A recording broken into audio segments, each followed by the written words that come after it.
আপনি নিশ্চয় শুনে থাকবেন 84 লক্ষ জন্মের পর আমরা এই দুর্লভ মানব জন্ম লাভ করে থাকি। কিন্তু জানেন কি আমরা এই 84 লক্ষ জন্ম কোন কোন রূপে জন্মেছি এবং মৃত্যুবরণ করেছি?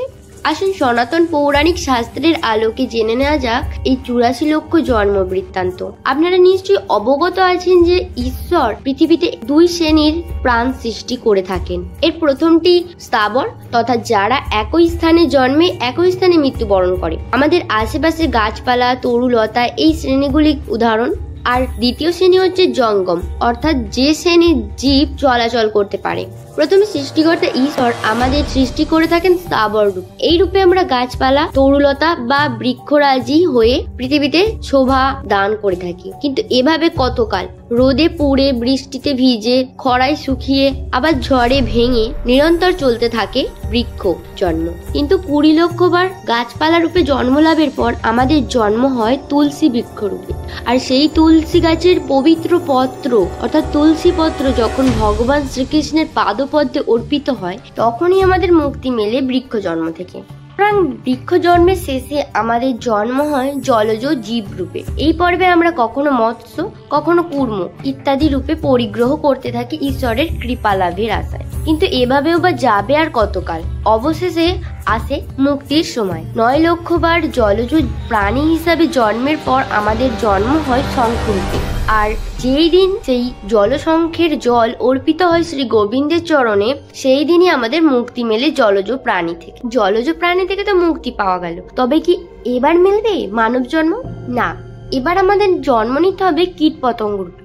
কখনো মাছি, কখনো মশা, গুঁড়ো পোকা, কেঁচো ইত্যাদি রকমের কীট হয়ে বারবার জন্ম আর বারবার মৃত্যু লাভ করতে হবে। আর এইভাবে কেটে যায় আরো 11 লক্ষ জন্ম। কীট জন্মের শেষে জীবের জন্ম হয় মৌমাছি রূপে। আর আমরা মৌমাছি রূপে যখন মধু সংগ্রহ করে মৌচাকে জমা করি এবং একদিন সেই আমাদের সংগৃহীত মধু এক বিন্দু যখন রাধা মাধবের ভোগে অর্পণ করা হয়, সেই দিনে আমাদের মুক্তি মেলে কীট প্রাণী থেকে। সুতরাং কীট বা কৃমি জন্মের পর আমাদের জন্ম হয় পক্ষীকুলে। কত শত হাজারো পক্ষী হয়ে আমরা বিচরণ করি এই অন্তরিক্ষে। তবে এ জন্মেও কখনো সর্পের ভয়, কখনো তীব্র ক্ষুধায় খাদ্যাভাব, কখনো প্রবল ঝড়ে নীড় ছিঁড়ে পড়া ইত্যাদি রকমের যন্ত্রণা সহ্য করতে হয় আমাদের। তবে হ্যাঁ, অন্য জন্মের মতো এই জন্মেরও শেষ আছে। 15 লক্ষ বার পক্ষী জন্ম হয়ে আমাদের জন্ম হয় ময়ূর রূপে। আর যেই দিন সেই ময়ূরের পালক মোহন বংশীধারী চূড়ামণিতে স্থান পায়, সেই দিনই আমরা মুক্তি লাভ করি পক্ষী জন্ম থেকে। কি ভাবছেন এবারে কি পাবো সেই সাধের মানব জন্ম? না, এবারেও না।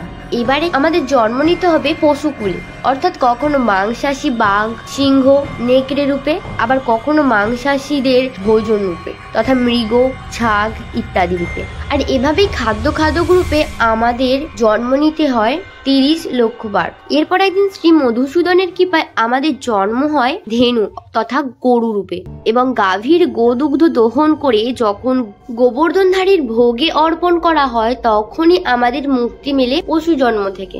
গোজন্মের পর 4 লক্ষ বার বানর জন্মাতে হয় আমাদেরকে এবং এভাবে 84 লক্ষ জন্মের পর আমাদের জন্ম হয় মানুষ রূপে। তবে মানব কুলে জন্ম লাভের পরও যদি আমরা আমাদের আত্মাকে মুক্তি দিতে না পারি, তাহলে আমাদেরকে পুনরায় এই 84 লক্ষ রূপে পরিগ্রহ করতে হয়। তাই কবির ভাষায় জন্মিয়ে মানব কুলে আত্মা না উদ্ধারে পুনঃ সে 84 লক্ষ জনি পথে ঘুরে বারবার জন্ম লাভে কত কষ্ট পায়, শ্রীচরণ দাসে বলে নাইকো উপায়। তাই আসুন আমরা সময় থাকতে মহান ঈশ্বরের চরণ তলে আত্মসমর্পণ করি এবং শুদ্ধ কাজ এবং ঈশ্বর প্রেমের মাধ্যমে আমাদের আত্মাকে পরিশুদ্ধ করতে ব্রতী হই।